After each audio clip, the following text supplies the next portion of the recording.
more story times. Something like that. It doesn't look as bad, but I definitely like got hit in the head with my boyfriend's keyboard because it fell off the edge of the couch and I had a big old welt, and this was a lot darker and it bled. And you know, that was fun. Stories. It's like I have a few things written down. I was like, what do I want to talk about right now? Some would take a lot longer than others. And I'm tired. I need to go to bed. I'm definitely not like gonna get to record all of everything I wanted to record before my ex takes this camera from me. But I guess I'm gonna talk about stories from McDonald's with my drunk ass manager I had. This was like 2008 to 2009. Ooh, this motherfucker. I'll use his fucking name too, cause you know what? This motherfucker is dead. You wanna know what from what? Cirrhosis of the liver. This motherfucker. This is this is also an ex of an ex, a ex-boyfriend's dad, which is even more sad. It was like the first boyfriend I had when I was like 14, and we never really like went out and did anything. It was just like literally one of those stupid things where we're like had a kiss in the library, and then we said we were boyfriend and girlfriend, and then he got weird and it was like but yeah. Oh, sorry. So yeah, his dad was a drunk, and I worked third shift at McDonald's. Had my coworker Andrew, who I mean, I've talked to him on Facebook occasionally, but he's, you know, he was cool. He was cracked me up and stuff, but he would get completely frustrated by his situation too, because it was just getting to a point like, I think it was more mild at first, and we didn't really like 100% know, like kind of like suspected that something was going on, because he kind of slurred, and then I just thought, well, this dude's just old and just kind of out of it, and he's just like kind of dumb like his son is, and ugh. But it kind of became more and more obvious. Like, he fell one night and like completely busted his eye. Somehow, I guess by the time like nobody did a blood alcohol check on him though, which I'm just like, but he got some workman's comp for that because he was out for a few days. That was one of those situations where like, McDonald's, you shoulda done something there, because he was drunk. He was drunk. But you know, McDonald's not exactly doing their due diligence. Wouldn't be the first time. So there was multiple uncomfortable situations of him kind of slurring and making some comments about how big my boobs were, and then at some point he found out that I had dated his son, and then, oh my god, he was one of those drunks that repeat stuff, which is a fucking pet peeve of mine. You know, they have to ask you the same question. He's like, you dated my son? And I was like, like ages ago. He's like, I can't believe you dated my son. It's like, ugh. I don't want to tell you that I lost my virginity to him either, but I was definitely not gonna say that, because I was already uncomfortable enough. Especially the comments about my tits, which now I realize I should have said something about, which probably would have helped get stuff done faster. But you know, I was 20, and it was like from 19 to 20. So, you know, I was just kind of like not as good about, you know, telling people that they shouldn't say things to me, and that I was uncomfortable and bleh.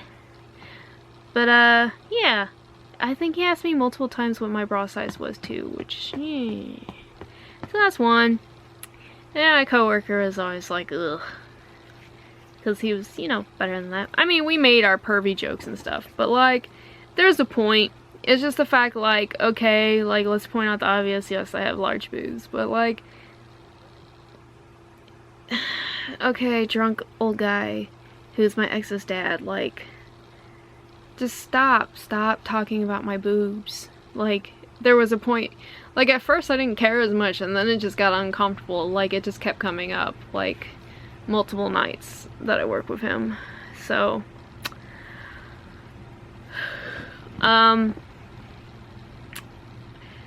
it would start getting really bad that he was starting to, like, take food from the restaurant and trade it with the guy who was working the gas station across the road.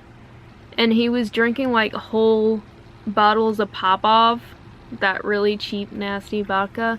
And we were starting to find his bottles. And I kept saying something about, like, hey, like, he's drunk. And, like, I kept getting back from the managers, well, we can't prove it.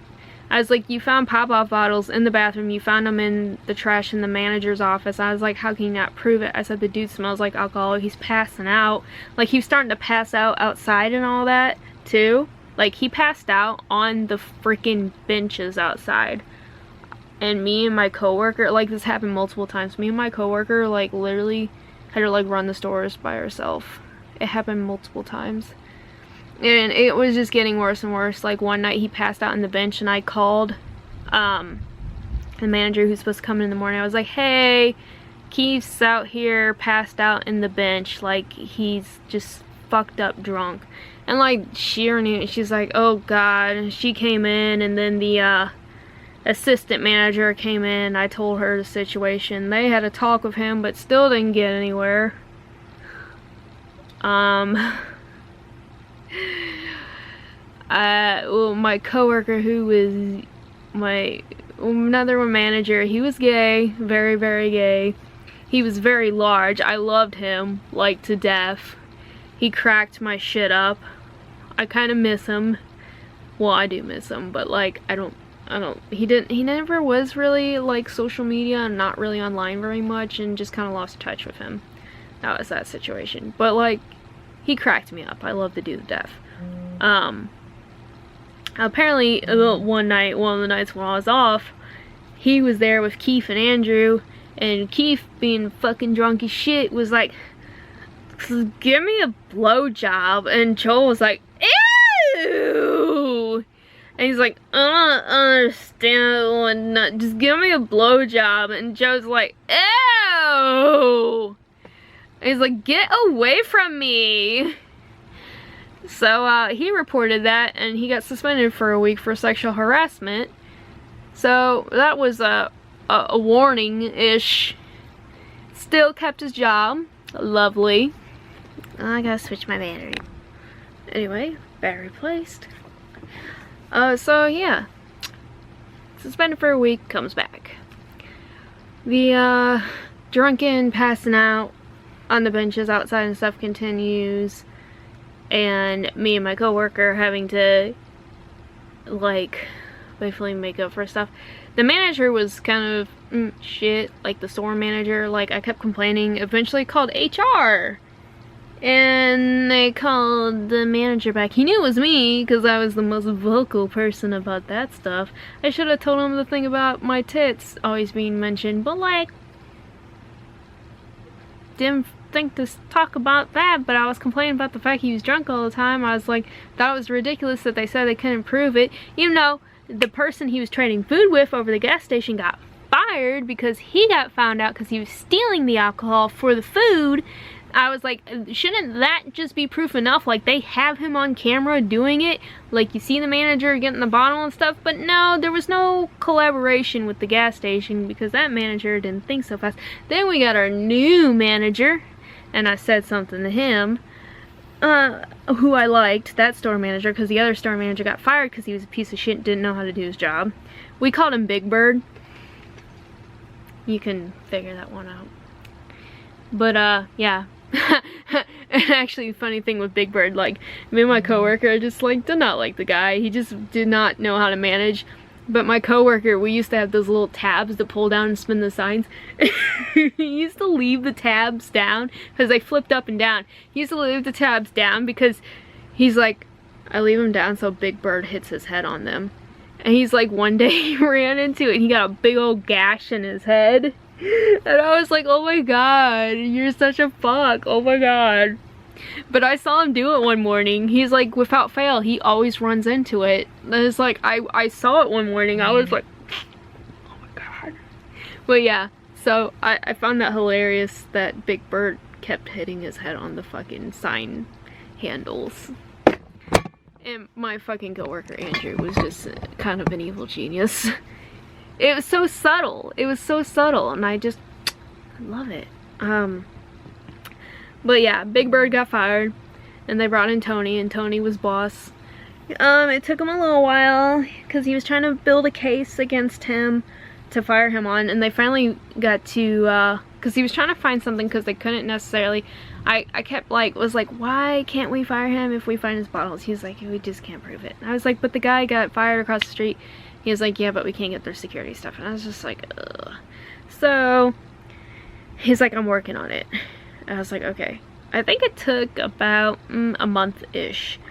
What they finally ended up firing him for was a security violation, which I was like, because he passed out outside on multiple occasions after midnight, and nobody was supposed to be outside after midnight. So that's what they got him on. I was like, seems so lame, but okay, but the guy was drunk, but I understand, but like, I mean, I don't know why the bottles aren't enough to prove, like, you have a pattern, you know he's taking food and wringing it out. You have the thing with the gas station across the street firing the person who was trading the food with him. It was a mess, man. He was still going over there and buying booze after that. It just, I don't know. It gave me such a headache. And now how I know this guy died of cirrhosis of the liver, well, my stepmom works at my bank. And my bank is the same bank that this guy and his kids were banking at. And she goes, oh, I guess who I saw a few weeks ago. And I was like, who? She goes, oh, Brendan and his brothers, I'm guessing. And I goes, huh. Oh, Brendan's my ex, by the way. And she goes, yeah. She's like, I guess their dad died. And she goes, you want to guess from? I was like, cirrhosis of the liver? She goes, uh-huh. I was like, shocking. She goes, yeah. She's like, they were trying to get the money out of his savings account. I was like, not shocked. She's like, yeah. They were closing out and trying to get the money out. And I was like, yeah. You know, that particular ex of mine, he's a story within himself. Oh my god. That kid has found his way in and out of my life for the longest time. I have not talked to him in years, though. I took him off my Facebook a long time ago. I only had to add him back on because I was being nice, because he'd do this like, oh, I changed and all this stuff, and he was trying to make it seem like he was, oh, I had a kid and blah blah blah. But no, he never sees his kid. He actually was lying to people and saying that his kid died at some point. Like, this guy has just always been a compulsive liar. So I was like, yeah, you haven't changed. You just, like, you went from, like, you were lying about my stuff being in your bathtub. Which is fucking stupid. He used to borrow my shit and I would try to get it back. He's like, it's in my bathtub. I was like, why is my stuff in your bathtub, dummy? It never made sense to me. But literally, he said my stuff is in his bathtub. It was like I had some Linkin Park CDs that I let him borrow and something else. It's just like, why is my stuff in your bathtub? He's like, we store stuff in our bathtub. He's like, the tub doesn't work. And I was like, do you not have another shower tub that... I don't know. I don't know. I can also say another interesting story with those two was this after? Yes, this was after all this stuff, after Keith had been fired and all that. 1 year or a year or two after that, maybe it was a year after. somehow Brendan was hitting me up on like Christmas Eve and all that. And like I had tried and made an attempt at making wine. Oh, it did not go well. It was extremely alcoholic, but tasted like fucking pure hellfire. I was like, I could not drink this. I was like, nice experiment, bitch, but no. And I was like, does anyone want this fucking hellfire? And of course, my ex popped out of the blue. He's like, yes, please. I was like, it tastes awful. I said, it'll probably fuck you up. I said, one sip off this shit. And I said, I'm already kind of buzzed. I said, so it's pretty potent. Just gonna say, I said, I definitely made alcohol. I said, it's just some straight fire water, though. It does not taste good. He goes, I don't care. I said, I'll drink it. And I was like, alright, you can come over and get it. And he came over to get the alcohol, but he hung out with me. I guess it was it before? Yeah, it was like the day before Christmas Eve. He hung out with me, my sister, the guy, the piece of shit drunk guy that she was with, and my weird ex Jacob, which, oh my god, he's another fucking story time in himself. He hung out. I still have pictures from that of him like holding my old cat Sandy, who passed away, R.I.P. Sandy. But yeah, I was like, you know, he hung out with us, and it's alright. And then he left, and he took the alcohol, and I dropped him off home, and I dropped him off on Christmas Eve afternoon, and I had to interact with Keith, actually. He goes, oh, what do you have? And it's like, I said I tried to make wine and it failed. He goes, I said, it does not taste good. Apparently, Brendan had told me him and his dad polished off that whole thing that night. I was like, it was a full gallon. Oh, that just made my heart burn just thinking about it. I mean, I could not drink that stuff. I mean, it was awful. I tried mixing it and stuff. It was just so bad. But, you know, when you're desperate and you're an alcoholic, any port in a storm, I mean, you got people trying to drink rubbing alcohol, so, I mean, it's a disease. These people got problems, and he died from his. But yeah, those are stories from my drunken McDonald's manager. Whew. Oh boy, I have a lot of McDonald's stories. But he was just a particular case that I had a lot, like an ongoing history with. So I figure I start with that. Anyway, subscribe if you want. I post random shit.